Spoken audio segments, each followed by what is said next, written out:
प्रिय छात्रों, व्याख्यान के इस क्रम में कल हम लोग दाएं भाग से संबंधित चर्चा किए थे।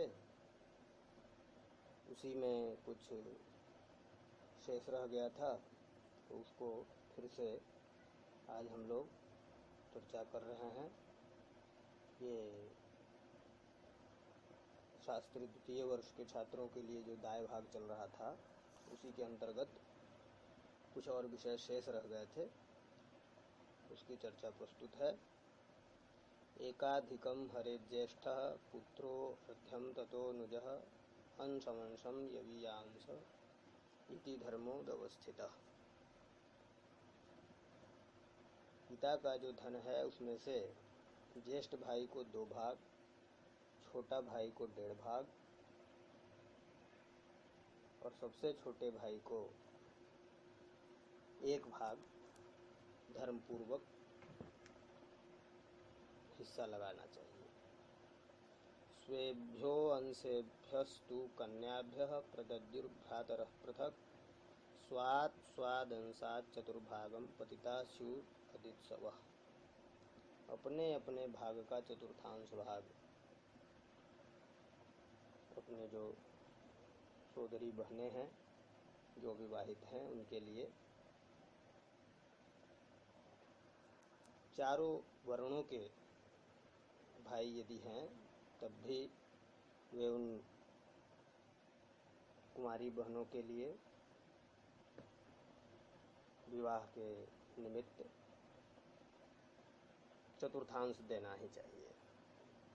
और जो यह चतुर्थांश नहीं देता है वह पतित होता है। अजाविकम सैकशफम न जातु विषमं भजेत अजाविकम तु विषमं ज्येष्ठस्यैव विधीयते।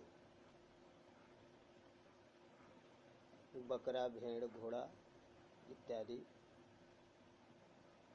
यदि विषम संख्या में है,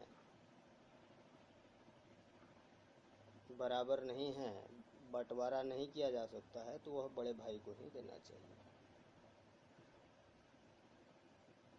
अब अगर समान भाग करने की इच्छा है तो उसको बेच करके और फिर धन में जो है सभी भाई बंटवारा कर ले। यवीयान ज्येष्ठ भार्यायाम पुत्रम उत्पादयेत् यदि समस्तस्तत्र विभागः स्यात् इति धर्मो व्यवस्थितः। नियोग विधि हम लोग जो है पहले पढ़े थे। जो किसी का पति जो है पुत्र उत्पादन किए बिना ही मृत्यु को प्राप्त हो गया अथवा पुत्र उत्पादन करने में अक्षम है, उस स्थिति में छोटे भाई से पुत्र उत्पादन की विधि है। तो यदि छोटा भाई ज्येष्ठ भाई की स्त्री में यदि नियोग विधि से पुत्र उत्पन्न करता है, तब वह जो पुत्र होता है तो वो अपने जो चाचा हैं उनके बराबर ही वो भी एक हिस्से का हकदार हो जाता है, अधिकारी हो जाता है, क्योंकि वो ज्येष्ठ भाई का पुत्र होता है। तो ज्येष्ठ भाई के पुत्र होने से और किसी अन्य भाई के द्वारा ही उत्पन्न होने के कारण वो जो है समान हिस्सेदारी का अधिकारी होता है।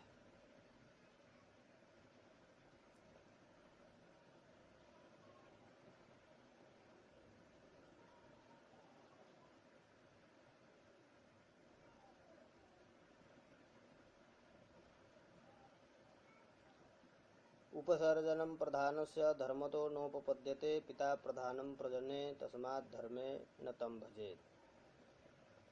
जो छोटे भाई है उसके द्वारा ज्येष्ठ भाई की स्त्री में यदि नियोग विधि से जो पुत्र उत्पन्न होता है वह साक्षात पिता के द्वारा उत्पन्न नहीं है, तब भी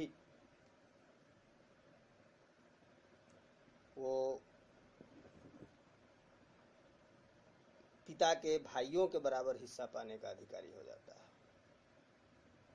क्योंकि संतान को उत्पन्न करने में पिता ही मुख्य है, और पिता के द्वारा यदि नहीं उत्पन्न है, चाचा इत्यादि के द्वारा नियोग विधि से यदि उत्पन्न होता है, तो वो चाचा के बराबर ही समान भाग ही वो ग्रहण करता है। पुत्र कनिष्ठो ज्येष्ठायाम कनिष्ठायाम च पूर्वजः कथम तत्र विभागः स्यात् इति चेत् संशयो भवेत्। यदि बड़ी प्रथम विवाहित स्त्री का पुत्र जो है छोटा हो, और छोटी बाद में जो विवाहित स्त्री है, यदि एक पति का ही दो पति की ही जो स्त्रियां हैं, तब यदि बड़े से पहले ही छोटे का पुत्र हो जाए, छोटी स्त्री से पुत्र हो, बड़ा हो, तो वहाँ जो है उसको बड़ा नहीं मानते हैं। बड़ा वो अपने माता के विवाह के हिसाब से ही बड़ा माना जाता है।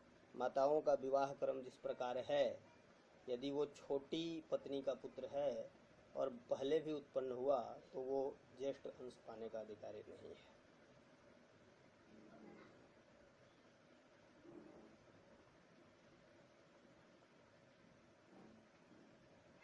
इस प्रकार का संदेह उत्पन्न हो जाता है, उसको देना नहीं है।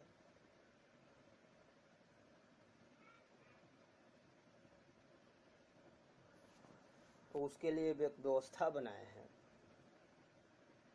कि जो ज्येष्ठांश की, जो श्रेष्ठांश की जो बात पहले आई है, एकम वृषम भमुद्धारम संहरेत पूर्वजः ततो परे ज्येष्ठ वृषा तदूनानाम समात्रतः। पहली प्रथम विवाहिता जो स्त्री है, उसका छोटा पुत्र पिता के संपत्ति में से एक श्रेष्ठ बैल, एक श्रेष्ठ पशु, उसको ग्रहण करता है। इसके बाद जो बचता है उसमें से एक बैल, एक पशु जो है, एक एक करके जिस प्रकार पत्नी के विवाह का क्रम है उसी क्रम से ग्रहण करना चाहिए। माता के जो क्रम है, ज्येष्ठस्तु जातो ज्येष्ठायाम हरेद वृषभ षोडशा ततः स्वमातृतः शेषा भजेरन्निति धारणा। यदि प्रथम विवाहित ज्येष्ठ माता में जो उत्पन्न है, तो ज्येष्ठ पुत्र 15 गायों के साथ एक बैल को भी ले लें।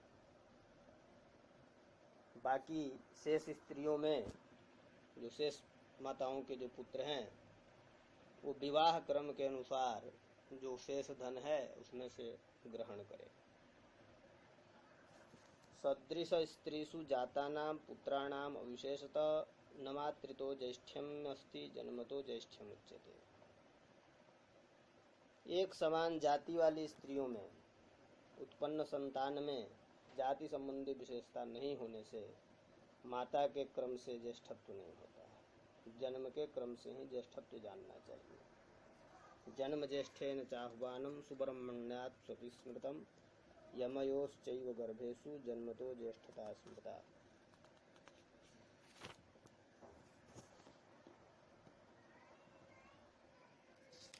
जैसे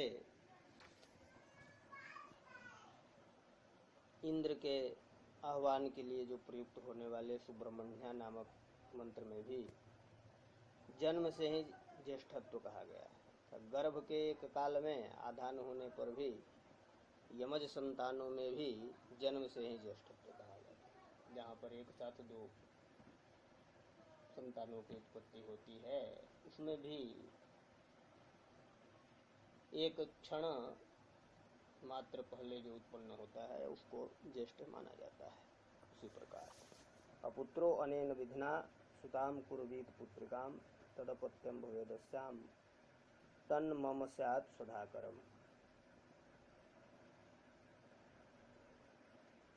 यहाँ पुत्रिका की भी बात कर रहे हैं, क्योंकि पुत्रिका से संबंधित आगे धन के बारे में चर्चा करने वाले हैं। इसलिए पुत्रिका की बात यहाँ कर दिए।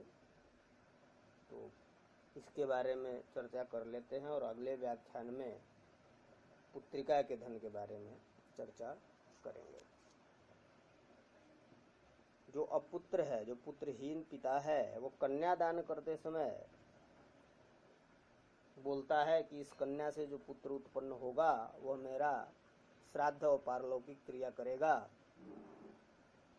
इसी को पुत्रिका कहते हैं। जो आया था कि जिसके भाई न हो ऐसी कन्या से विवाह नहीं करना है, तो ऐसी कन्या से विवाह क्यों नहीं करना है? तो पुत्रिका की शंका से। तो यही पुत्रिका यहाँ बताया। और ये जो पुत्रिका उत्पन्न होता है, अब इस पुत्रिका का क्या अधिकार है, इन सब के बारे में, इसके धन के बारे में, कहाँ अधिकारी रहेगा, किसका धन प्राप्त करेगा, इसका श्राद्धादि करेगा, इधर नाना का करेगा, पाएगा अथवा पिता में भी पाएगा, इन सब की चर्चा हम लोग अगले व्याख्यान में करेंगे। तो आज के लिए बस इतना ही।